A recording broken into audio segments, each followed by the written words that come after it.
네, 이재명 정부 출범 하루 만인 지난 5일 국회가 내란, 김건희, 최상병 사건 등 이른바 세계특검법을 통과시켰습니다. 대통령실에서는 이번 통과에 대해서 무리라고 보기 어렵다, 거부권을 쓸 이유가 적다라고 밝혔는데요. 사실상 이재명 대통령이 관련 법안들을 공포할 것이라는 의미로 받아들여지고 있습니다. 이 법안들은 내일 열리는 국무회의에서 이 대통령이 의결 공포하면 최장 11일 안에 특검 임명 절차가 완료되는데요. 자, 그동안의 윤석열 전 대통령의 계속된 거부권의 행사로 중대한 의혹들이 이제야 수사에 들어갈 수 있게 됐습니다. 자, 그런가 하면 또 법사위에서는 기존의 14명인 대법관의 수를 30명으로 늘리는 김용민 의원의 안과 100명으로 늘리는 장경태 의원 안을 병합해서 심사를 하는데요. 자, 오늘 이슈판에서는 더불어민주당 박균택 의원을 연결해서 최근의 국정 이슈에 대해서 자세히 이야기 나눠보겠습니다. 박균택 의원 연결돼 있습니다. 의원님 안녕하십니까? 예, 안녕하십니까? 박균택입니다. 지난 21대 대선 기간 정말 고생 많으셨습니다, 의원님. 어떻게 보내셨는지 좀 소회를 한 말씀 듣고 인터뷰에 들어갔으면 좋겠습니다. 고생도 많이 했고 얼굴도 시커매졌고 네. 고생을 했는데 온 국민이 함께 예. 민주진영의 국민들이라면 누구나 6개월간 함께 고생을 했기 때문에 네. 특정인이 고생했다, 특정인이 축하받는다 이런 건 불가능한 얘기인 것 같습니다. 아유, 참 늘 겸손하십니다. 그래도 겸손이 아니라 실제 그랬죠. 기분은 좋으시죠? 예, 그렇습니다. 네. 여당 의원이 되니까 예. 이제 국회에서 좀 화를 안 내도 되고 점잖게. 예, 조금 옛날에 본성을 찾아갈 수 있는 것 같아서 예.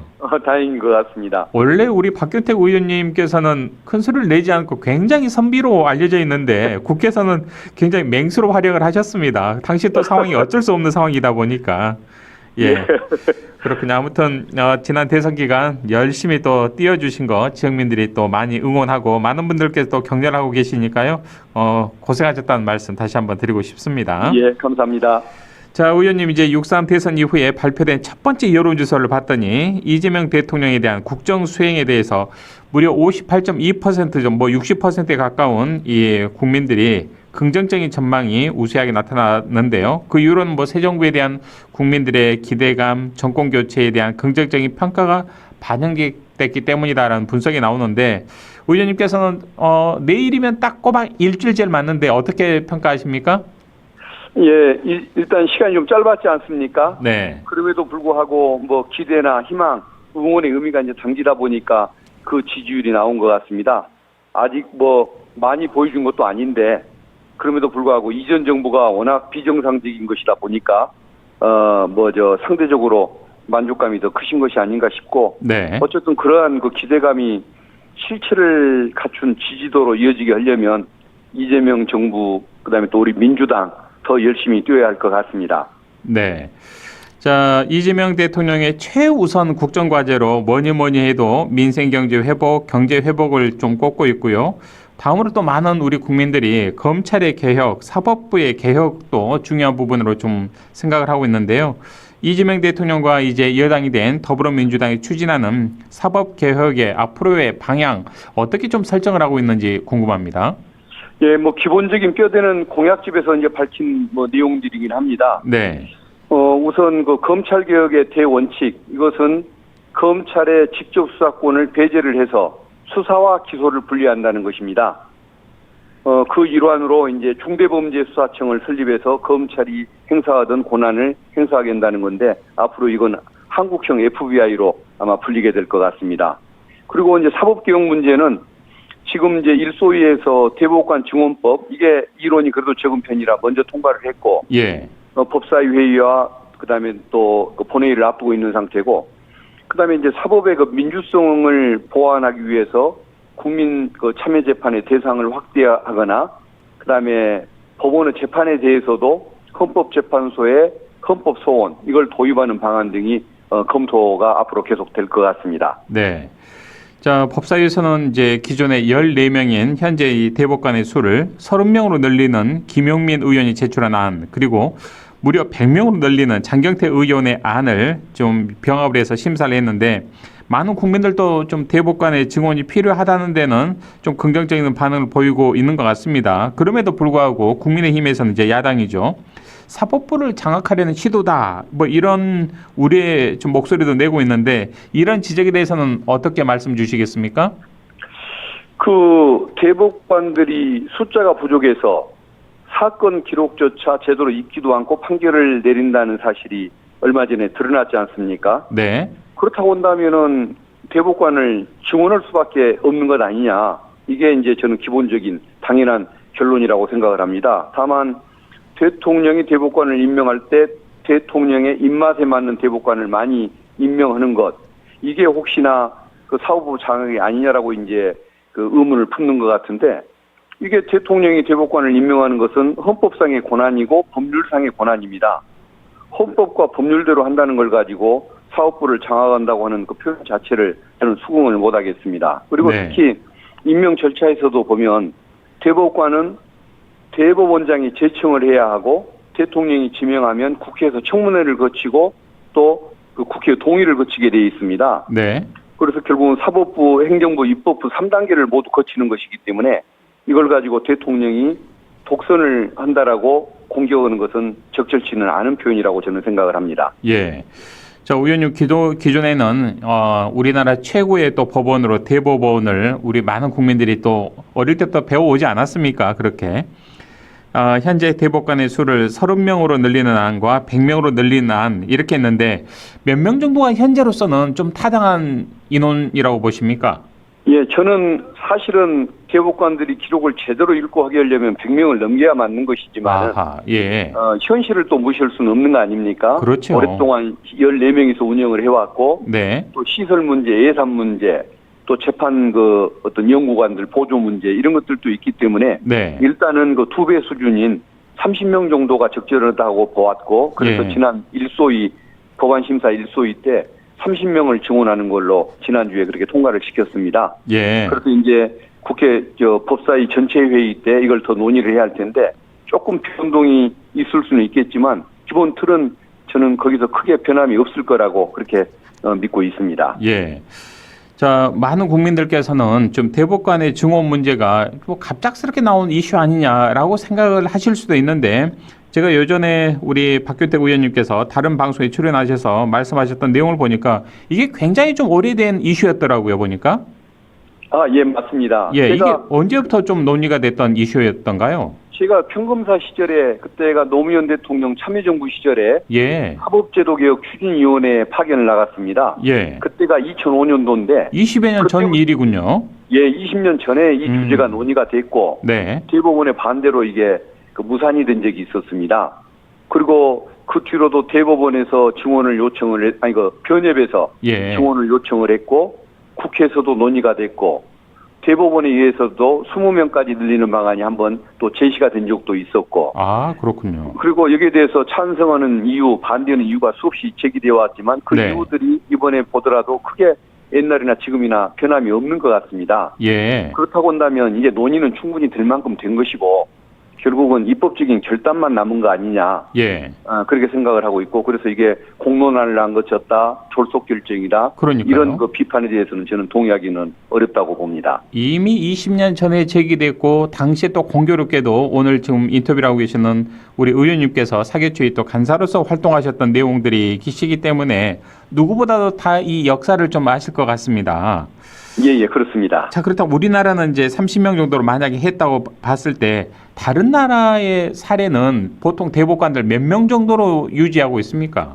우리나라처럼 이렇게 적진 않을 것 같은데요. 예, 14명이. 유럽 같은 경우는 예. 뭐 독일이나 이런 나라는 100명이 넘어가는 그런 상황입니다. 그렇게 많습니까? 대법관들이? 예. 그리고 미국은 대법관이 9명이라고는 하지만 네. 미국의 연방대법원은 우리의 헌법재판소와 기능을 같이 하는 곳이고 예. 우리의 대법원과 같은 역할을 하는 것은 50개 주의 그 각기 대법원이 따로 있는데 있으니까. 그 대법원이 50개 나뉘어 있는 대법원에서 예. 그 대법원에서 지금 우리 대법관들의 역할을 하고 있습니다. 그렇군요. 그렇기 때문에 예. 그 숫자는 뭐 수백 명 수준에 이르는 것이죠. 예. 그래서 우리가 지금 그 14명이서 그 많은 사건들 아유, 1년에 그러니까요. 4만 건을 재판을 하고 1인당 예. 3천 건이 넘게 담당한다는 것은 예. 사실은 좀 문제가 있는 것이죠. 그러니까요. 그래서 30명 증원은 저는 최소한도에 불과하다고 봅니다. 그러네요. 우리 의원님의 말씀을 듣고 보니까 30명도 좀 적지 않나 이런 생각도 드는데요.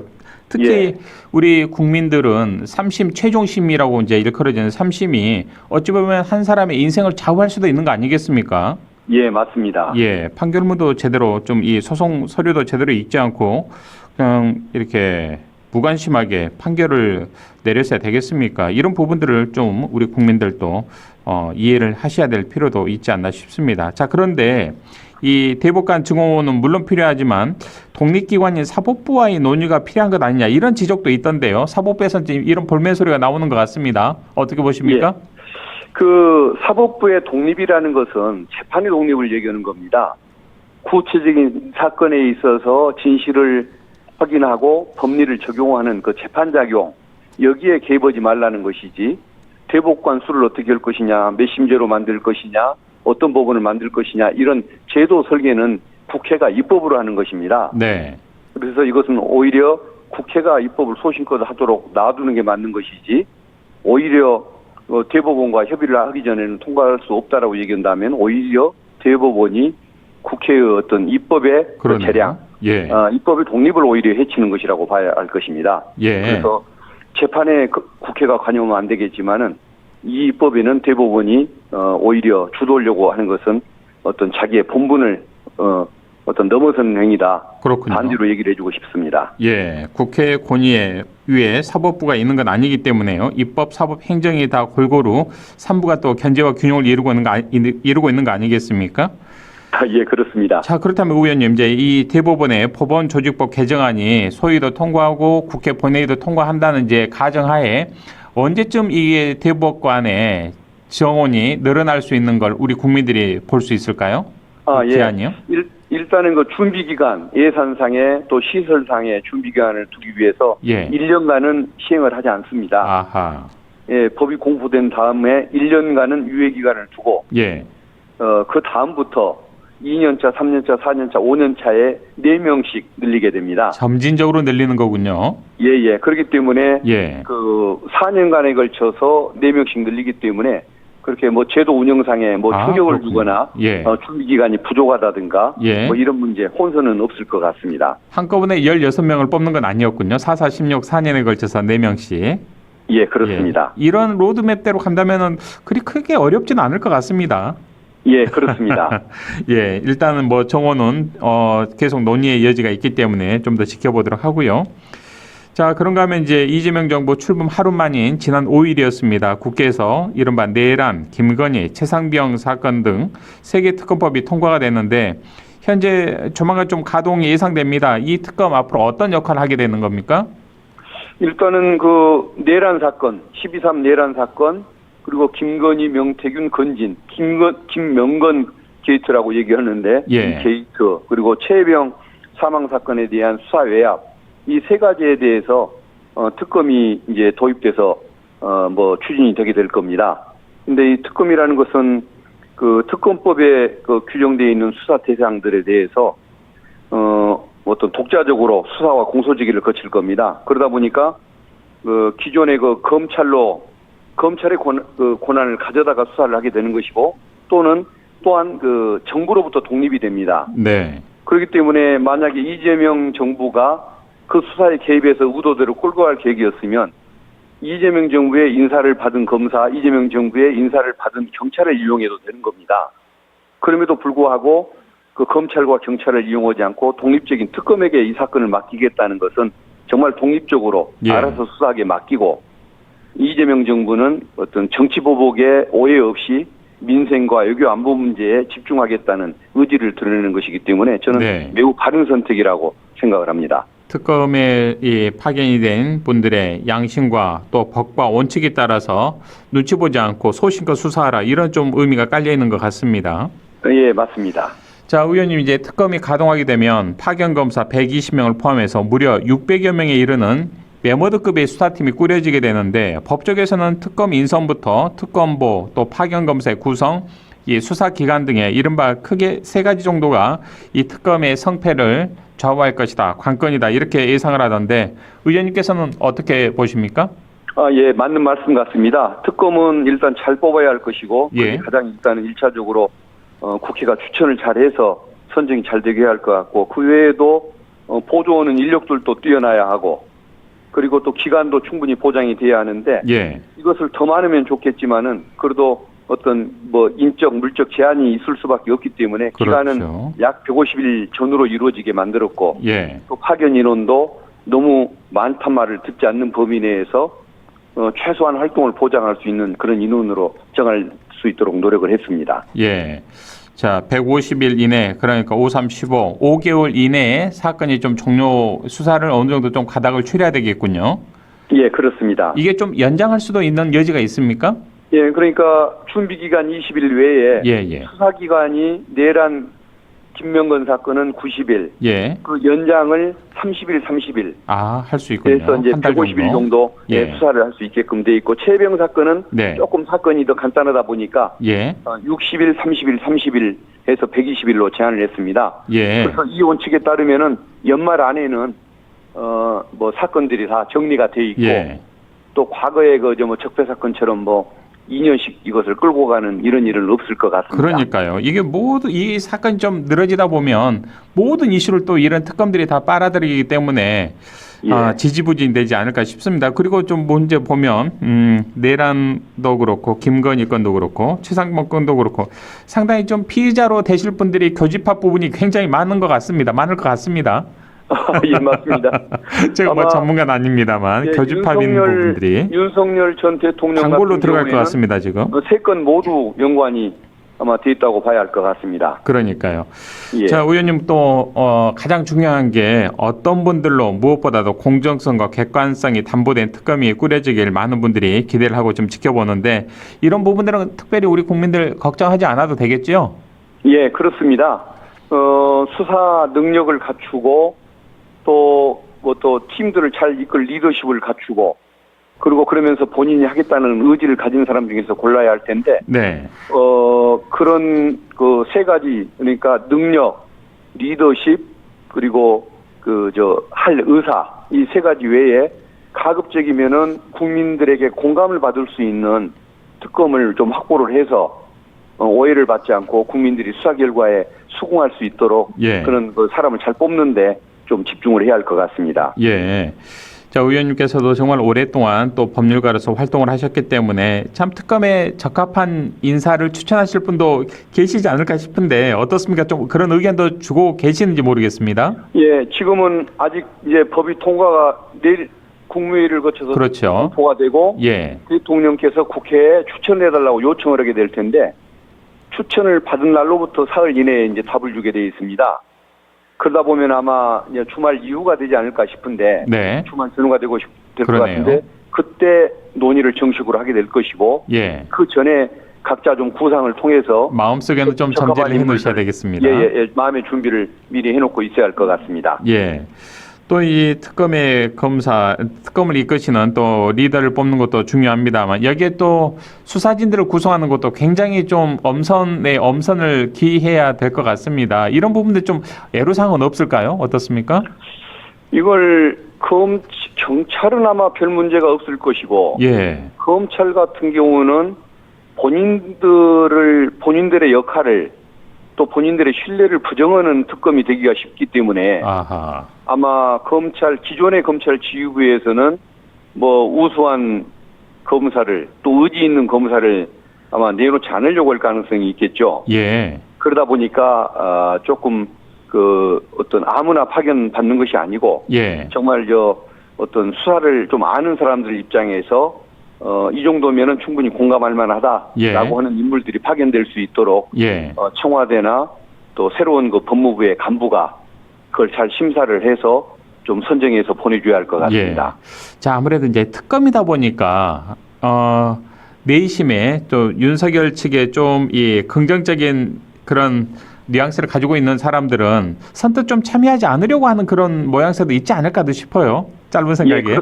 예, 그렇습니다. 입장이 난처할 수 있으니까. 예. 특검이 국민들 보기에는 수사 능력 이런 게 가장 중요하다고 보실 겁니다. 네. 그리고 같이 이르는 내부 특검 구성원들은 리더십, 발언 품성을 중시할 텐데 막상 이걸 추천하는 국회 입장에서 보면 과거에 검찰이 있을 때 경험으로 보면은 네. 이것을 변호사 업무를 폐업을 하고 여기에 나서려고 하는 사람들이 적거든요. 그러니까요. 그래서 사람을 그 의지를 갖고 참여하게 만드는 확보하는 게 굉장히 사실은 가장 중요한 임무가 될 수밖에 없는데 예. 그런 분들을 좀 잘 찾아내도록 노력을 좀 해야 할 것 같고 또 뭐 아까 말씀드린 것처럼 국민에게 어떤 그 공정성에 대한 신뢰까지 줄 수 있는 인물 예. 여기를 확보하기 위해서 좀 더 노력을 해야 할 것 같습니다. 예, 이런 부분에서 또 우리 박규택 의원님께서도 이런저런 많은 또 좋은 분들 많이 좀 첨가를 해 주셨으면 좋겠습니다. 내부 또 충분한 논의도 거치셔야 될 것이고요. 예, 함께 노력하겠습니다. 예. 자, 그리고 이재명 호를 이끌 대통령실의 수석비서관 인선이 속속 발표되고 있습니다. 뭐 정무수석의 우상호 전 의원, 민정수석에는 오광수 변호사 등등이 이제 임명이 되고 있는데, 자, 주말 주일 동안에 의원님 민정수석 오광수 변호사 임명에 대해서 굉장한 찬반 여론이 좀 있었습니다. 시민사회를 중심으로 굉장한 우려도 있었고 조국 혁신당 의원들을 중심으로 좀 반대 부정적인 의견도 굉장히 있었던 것으로 아는데 어떻게 보십니까?